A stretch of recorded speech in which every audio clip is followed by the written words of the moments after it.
Hello everyone, welcome to my YouTube channel Business World. So the today's topic of discussion will be the second type of the plan which is strategy. देखो guys, हमने एक objective setup किया, fine. अब उस objective को achieve करने के लिए हमें कुछ एक्शंस भी लेने पड़ेंगे। जब हम बात कर रहे हैं एक्शंस की, तो वो है हमारा स्ट्रैटेजी। स्ट्रैटेजी क्या है? Strategy is a plan of action. Plan of action means हम अपने ऑब्जेक्टिव को अचीव करने के लिए क्या क्या एक्शंस लें, ठीक है। वो जो हम प्लान कर रहे हैं that is known as the strategy. For example, last video में हमने बात करी थी कि फर्म ने सेटअप किया अपना ऑब्जेक्टिव कि मुझे सेल्स इंक्रीज़ करनी है बाय 10% इन 2 मंथ्स, फाइन। अब ऑब्जेक्टिव तो सेटअप कर दिया। इस ऑब्जेक्टिव को अचीव करने के लिए आपके पास कोई ना कोई एक्शन प्लान तो होना चाहिए, कोई तो स्ट्रैटेजी होनी चाहिए कि हम इसको ऑप्ट करेंगे और फिर हम अपना प्लान अचीव करेंगे। अब एक ऑर्गेनाइजेशन के पास इस ऑब्जेक्टिव को अचीव करने के लिए मान लीजिए कि 4 स्ट्रैटेजीज़ उन्होंने डेवलप करी।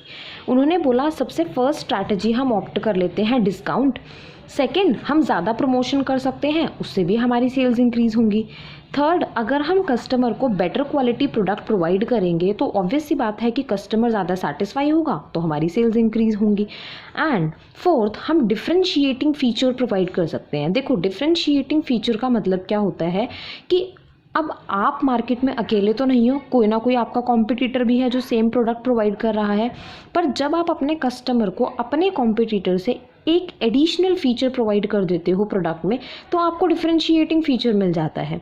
सो all these are the strategies, that is the plan of action that an organisation have made कि ठीक है, अगर हमें सेल्स इंक्रीज़ करनी है तो हम ये 4 एक्शंस करके अपनी सेल्स को एनहांस कर सकते हैं।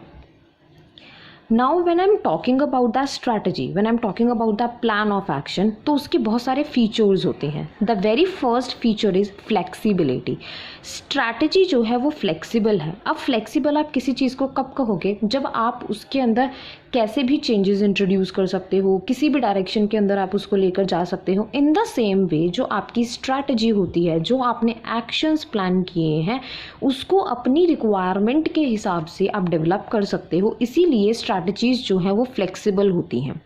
सेकेंड, अगर मैं बात करती हूँ तो objective in the nature. Strategy जब भी हम डेवलप करते हैं उसका एक ऑब्जेक्टिव होता है, एक गोल होता है। फॉर एग्जांपल, यहाँ पर जो मैंने 4 एक्शंस प्लान किए उसका ऑब्जेक्टिव था क्या कि सेल्स एनहांसमेंट हो मेरा 2 मंथ्स के अंदर अंदर। मीन्स जो स्ट्रैटेजी है वो ऑब्जेक्टिव है, उसका एक गोल है, उसका एक एम है जिसको वो अचीव करना चाहती है, fine.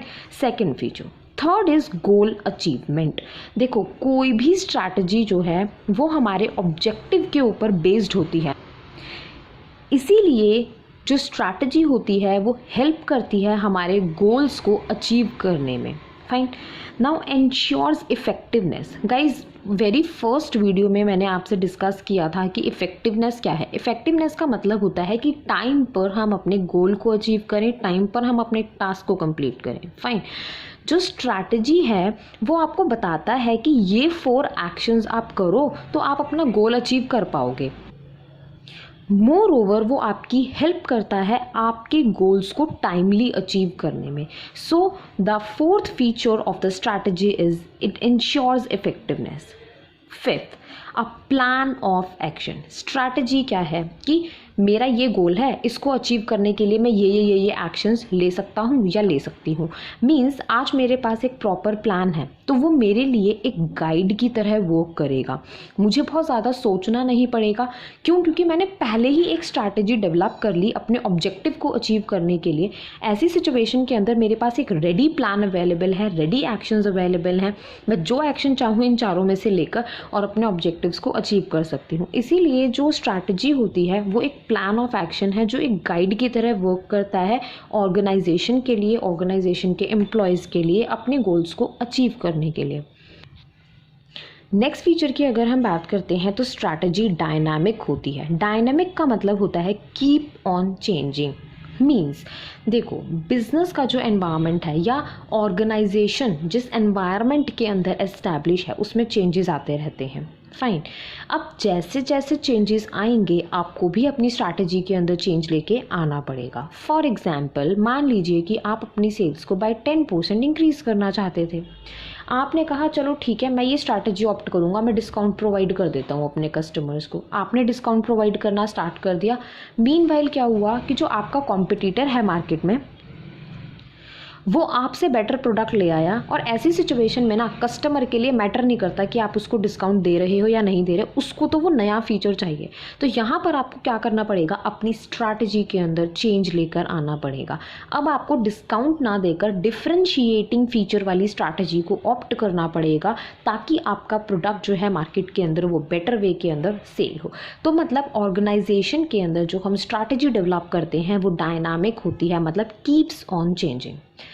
Next 7th feature is pervasive. Pervasive का मतलब क्या होता है, required at all the level. देखो, टॉप लेवल मैनेजमेंट हो, चाहे मिडिल लेवल मैनेजमेंट हो, चाहे लोअर लेवल मैनेजमेंट हो, चाहे बिग ऑर्गेनाइजेशन हो, चाहे स्मॉल ऑर्गेनाइजेशन हो, हर एक ऑर्गेनाइजेशन को अपने ऑब्जेक्टिव्स अचीव करने के लिए स्ट्रैटेजी चाहिए होती है।